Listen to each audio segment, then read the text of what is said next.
আজ সৈয়দুল আইয়ামের দিনে সৈয়দুল মাকাম আল্লাহর ঘর মসজিদে আল্লাহর কোরআন থেকে আলোচনা শোনার জন্য যে আল্লাহ তাআলা আমাদেরকে তৌফিক দান করলেন, সে আল্লাহর প্রতি আমরা খুশি না বেজার?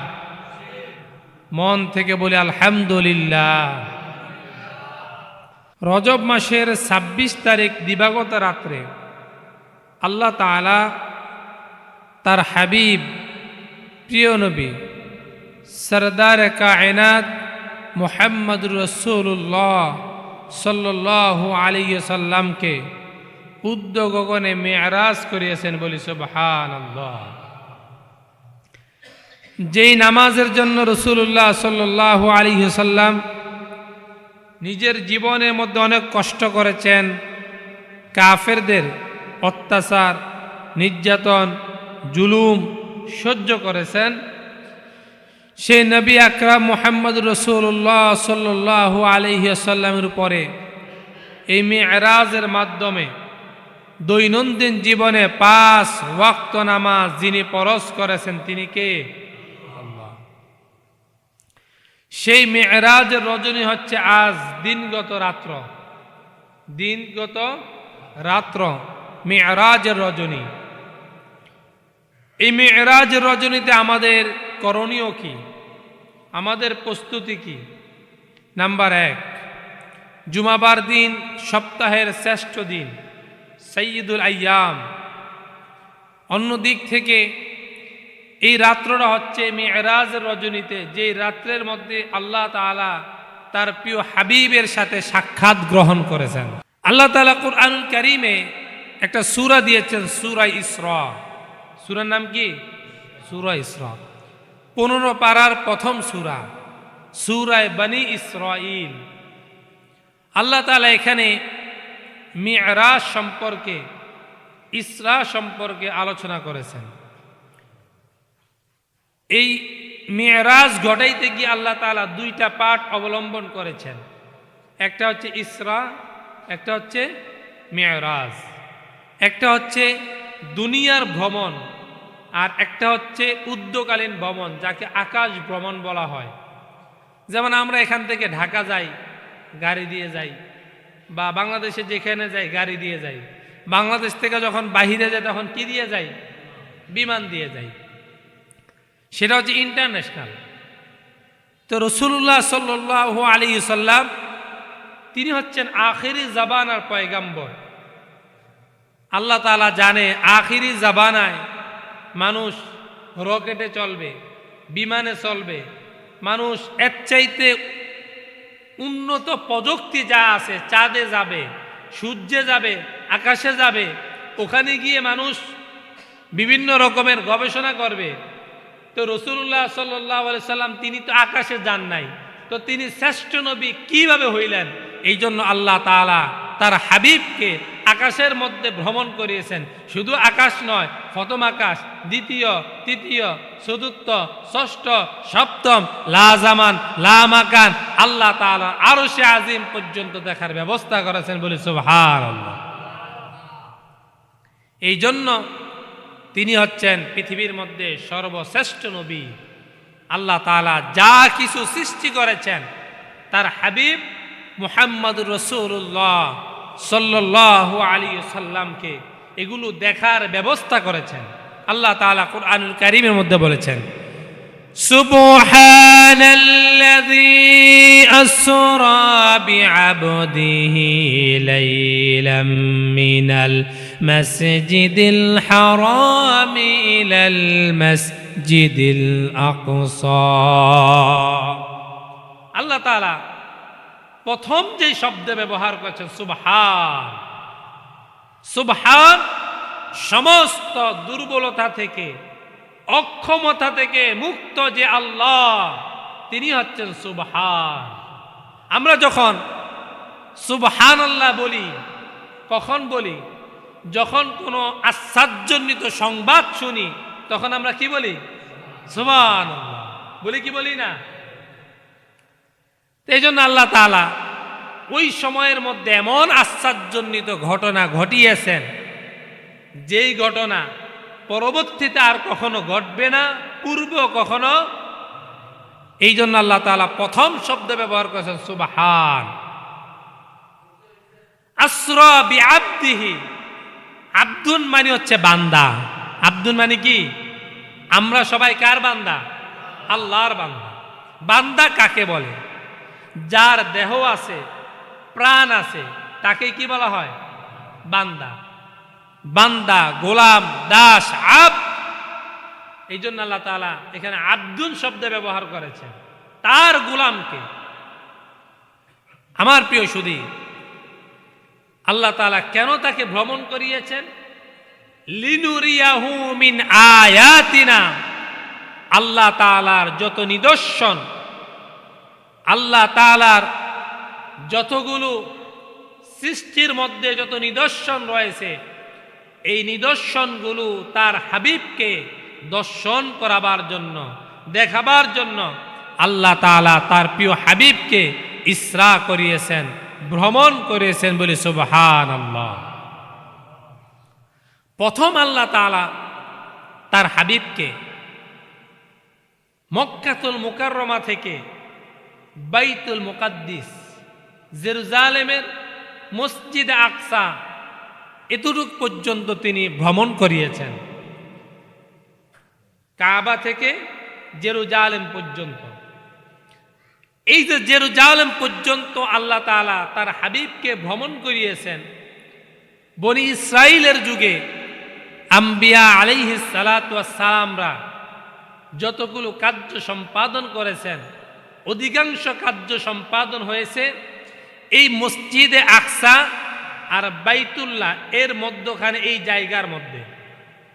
আল্লাহ তাআলা পৃথিবীর মধ্যম অংশে আল্লাহ তাআলা তার নবীদেরকে প্রেরণ করেছেন। পৃথিবীর পূর্বাংশে আল্লাহ তাআলা ইসলামিক দার্শনিকদেরকে তৈরি করেছেন। আর পৃথিবীর এই আমাদের এশিয়া মহাদেশ, এই অঞ্চলের মধ্যে আল্লাহ তাআলার মাহবুব বান্দা, আল্লাহ তাআলার ওলি যারা যারা আল্লাহ তাআলার নৈকট্যপ্রাপ্ত বান্দা, আল্লাহ তাআলা তাদেরকে প্রেরণ করেছেন। যেমন ইমাম আবু হানিফা রহমতুল্লাহ আলাইহি, ইমাম মালিক, ওনারা সকলে আসছে। ইমাম বুখারী উজবেকিস্তান বুখারায় জন্মগ্রহণ করেছেন। ইমাম আবু হানিফা রহমতুল্লাহ আলাইহি কুফায় জন্মগ্রহণ করেছেন। এই রকম যত দার্শনিকরা ছিলেন তারা ওই অঞ্চলে এসেছেন এবং দুনিয়ার মধ্যে আবাদ করেছেন। তো নবীরা যতগুলো কার্য সম্পাদন করেছেন, এগুলো মিশর, এই অঞ্চলগুলোতে, জেরুজালেম, এই অঞ্চলগুলোতে নবীরা কার্য সম্পাদন করেছেন। তো তার প্রিয় হাবিব মুহাম্মদুর রাসূলুল্লাহ সাল্লাল্লাহু আলাইহি সাল্লামকে আল্লাহ তাআলা বাইতুল্লাহ থেকে মসজিদে আকসা পর্যন্ত ভ্রমণ করিয়েছেন। বাইতুল্লাহ হচ্ছে পৃথিবীর প্রথম ঘর। ইন্না আউওয়ালা বাইতিন উদিআ লিন-নাস লাল্লাযী বিবাক্কাতা মুবারাকান ওয়া হুদাল লিল আলামিন। পৃথিবীর প্রথম ঘর বাইতুল্লাহ। সেই বাইতুল্লাহ থেকে আল্লাহ তাআলা সফরটা রওনা শুরু করলেন। আমরা আলোচনার জগতে আছি এখন আমাদের দেশের এই লক্ষ্মীপুর অঞ্চলের এই এলাকার মধ্যে, কিন্তু ধরেন আমরা এখন আলোচনার জগতে আছি মক্কায়। আমরা কোথায় আছি? মক্কায়। রাসূলুল্লাহ সাল্লাল্লাহু আলাইহি সাল্লাম মক্কায় শুয়ে আছেন। এমন সময় জিবরাইল আলাইহিস সালাতু ওয়াস সালাম দলে বলে ফেরেশতা নিয়ে রাসূলুল্লাহ সাল্লাল্লাহু আলাইহি সাল্লামের ঘরের মধ্যে প্রবেশ করলেন। রসুল তখন তার ফুফির ঘরের মধ্যে শোয়া অবস্থায়, এমন সময় জিবরাইল আলাইহিস সালাতু ওয়াস সালাম এসে বললেন, ইয়া রাসূলুল্লাহ, ইয়া হাবিবাল্লাহ, আল্লাহ তাআলা আপনাকে সালাম দিয়েছেন আর আল্লাহ তাআলা আপনার সাথে দেখা করার জন্য, সাক্ষাৎ গ্রহণ করার জন্য, দিদার করার জন্য অপেক্ষায় আছেন। আপনি উঠুন, আপনি উঠুন, দাঁড়ান, এখনই আপনার মেরাজের সফর শুরু হবে। রাসূলুল্লাহ সাল্লাল্লাহু আলাইহি সাল্লাম ঘুম থেকে উঠলেন। উঠার পরে রাসূলুল্লাহ 2 রাকাত নামাজ আদায় করলেন। জিবরাইল আলাইহিস সালাতু ওয়াস সালাম তার হাবিবের কলবটা বক্ষ বিদীর্ণ করলেন, অন্তর কলবটা পরিষ্কার করলেন, যাকে আমরা বলি সিনা সাক করা, open heart surgery. Open heart surgery রাসূলুল্লাহর জীবনে কেউ বলেছেন 3 বার, কেউ বলেছেন 4 বার এই ওপেন হার্ট সার্জারি হয়েছে, বক্ষ বিদীর্ণ হয়েছে।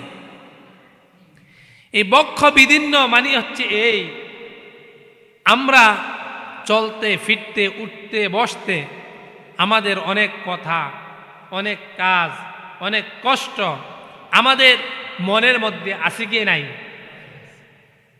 আমরা মাঝে মধ্যে কিছু কথা ভুলে যাই। কেউ কষ্ট দিছে, এই কথা এখন ভুলে গেছি। হঠাৎ কইরা 10 বছর পরে 20 বছর পরে ওই লোকটার সাথে দেখা হইছে। আচ্ছা বলুন তো, ওই ভুলার কথা তখন আরো কষ্ট দিবে না? আহারে, এমন একটা লোক আমারে কষ্ট দিছিল, এই লোকটারা তো না দেখলে আমার মনে পড়তো না। তো রাসূলুল্লাহ সাল্লাল্লাহু আলাইহি সাল্লাম হযরত খাদিজাতুল কুবরা তাহেরা রাদিয়াল্লাহু তাআলা আনহাকে হারিয়েছেন। শুধু তাই নয়, শিয়াবে আবি তালিবের মধ্যে রাসূল বন্দিশালায় ছিলেন।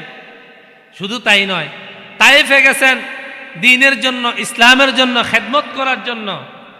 তায়েফবাসী রাসূলুল্লাহর কালিমার দাওয়াত তো গ্রহণ করলেনই না, বরঞ্চ পাথরের আঘাত দিয়ে সেখান থেকে বিতাড়িত করেছেন। এই জন্য রাসূলের অন্তরের মধ্যে কষ্ট আছে না নাই? আল্লাহ তাআলা চিন্তা করলেন, যেহেতু আমার রাসূল এই মুহূর্তে অনেক মনে কষ্ট, অন্তরে ব্যথা, ইসলামের দাওয়াত দিতেছে, মানুষগুলো গ্রহণ করতেছে না, এমন সময় আল্লাহ তাআলা তার প্রিয় হাবিবকে, আল্লাহ তাআলা তার প্রিয় রাসূলকে নিজের বাড়ির মধ্যে দাওয়াত দিলেন। নবী হে, আপনি আমার বাড়ির মধ্যে দাওয়াত, আপনি আসবেন। আপনার মনের কষ্ট, আপনার মনের ব্যথা, এটা তো আমার সহ্য হবে না। আপনার মনের কষ্ট আমার তো সহ্য হবে না। এই জন্য জিবরাইল আলাইহিস সালাতু ওয়াস সালাম রাসূলুল্লাহ সাল্লাল্লাহু আলাইহি সাল্লামের সিনা সাক করলেন, বক্ষ বিদীর্ণ করলেন। আল্লাহর নবীর যত কষ্ট আছে সমস্ত কষ্টগুলো ধুয়ে মুছে পরিষ্কার হয়ে গেল। এখন আর কোনো কষ্ট আছে? কষ্ট নাই। বক্ষ বিদীর্ণ হয়ে গেলেন, সিনা সাক হলো। রাসূলুল্লাহ সাল্লাল্লাহু আলাইহি সাল্লাম রওনা শুরু করলেন। আল্লাহর নবী, তার জন্য একটা বুরাক আনা হলো। বুরাকের অনেক ইতিহাস আছে। কেউ কেউ বলেছেন হাবিল এবং কাবিল। এটা তাফসির ইবনে কাসির আল বিদায়া ওয়ান নিহায়া প্রণেতা তিনি লিখেছেন যে হাবিল এবং কাবিল যেই কুরবানি আল্লাহর রাস্তায় দিয়েছে, একজন দিয়েছে ফসল, আরেকজন দিয়েছে একটা দুম্বা। ওই দুম্বাই বুরাক হিসাবে ব্যবহৃত হয়েছে। আসলে বুরাক এটা আল্লাহ তাআলাই জানে যে তার হাবিবকে কোন বাহন দ্বারা মেরাজ করিয়েছেন, ইসরা করিয়েছেন। তো বুরাক আনা হলো। বুরাক আনার পরে রাসূলুল্লাহ সাল্লাল্লাহু আলাইহি সাল্লাম বুরাকের মধ্যে উঠলেন। কারণ পৃথিবীর মধ্যে 2 জন শাসক ছিলেন যারা ছিলেন ইমানদার, আর বাকি 2 জন শাসক ছিলেন যারা পুরো পৃথিবী শাসন করেছে, আর বাকি 2 জন ছিলেন তারা ছিলেন কাফের। তারা ছিলেন কি? কাফের।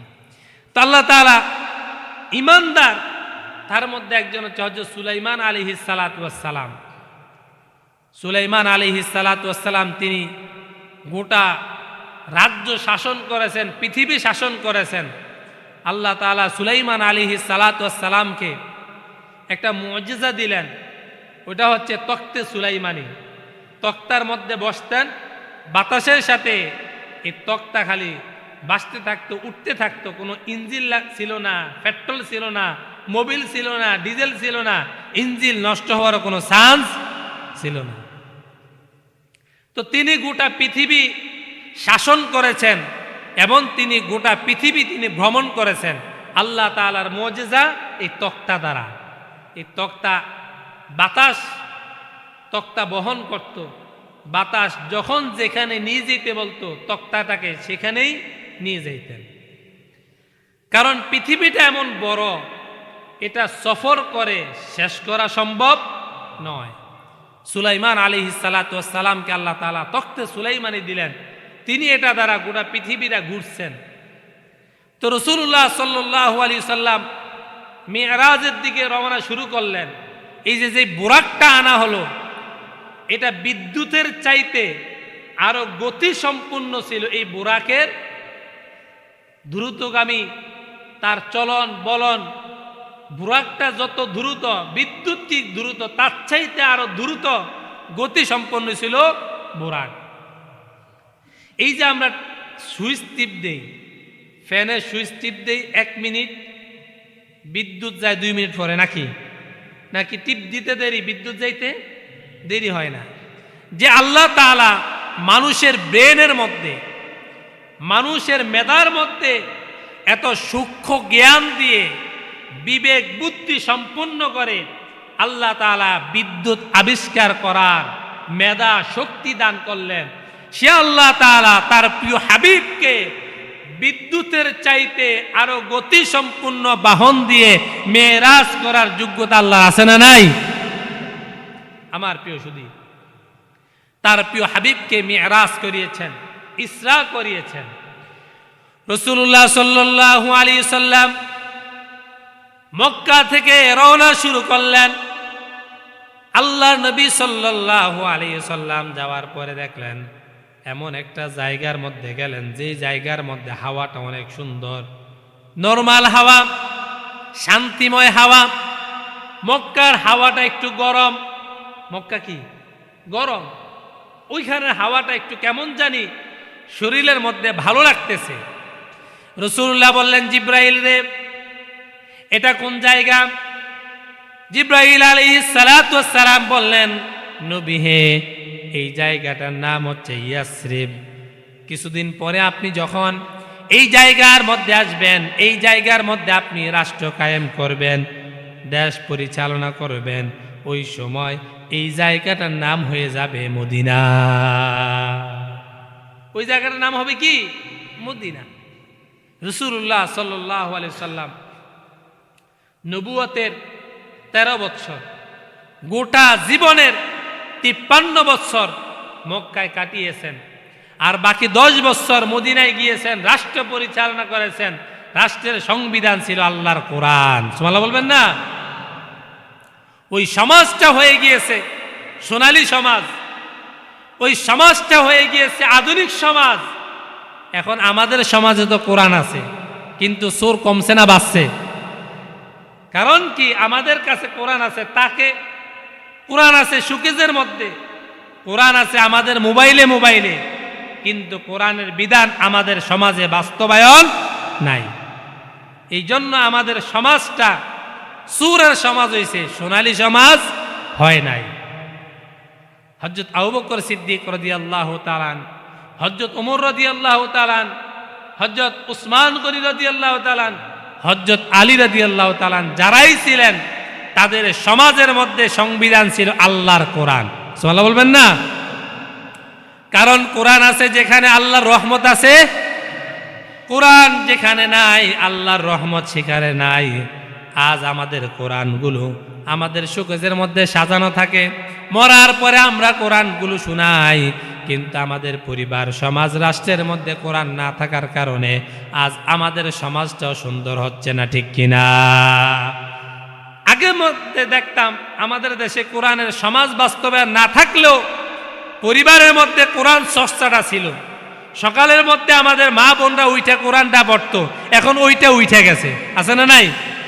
কারণ সারা রাত পড়া টেলিভিশন দেখার পরে, সিরিয়াল নাটক দেখার পরে, এরপরে সকালবেলা ঘুম থেকে উঠতেও ভাল লাগে না, আর সকালে ঘুম না উঠলেও কোরআন পড়তে ভালো লাগে না।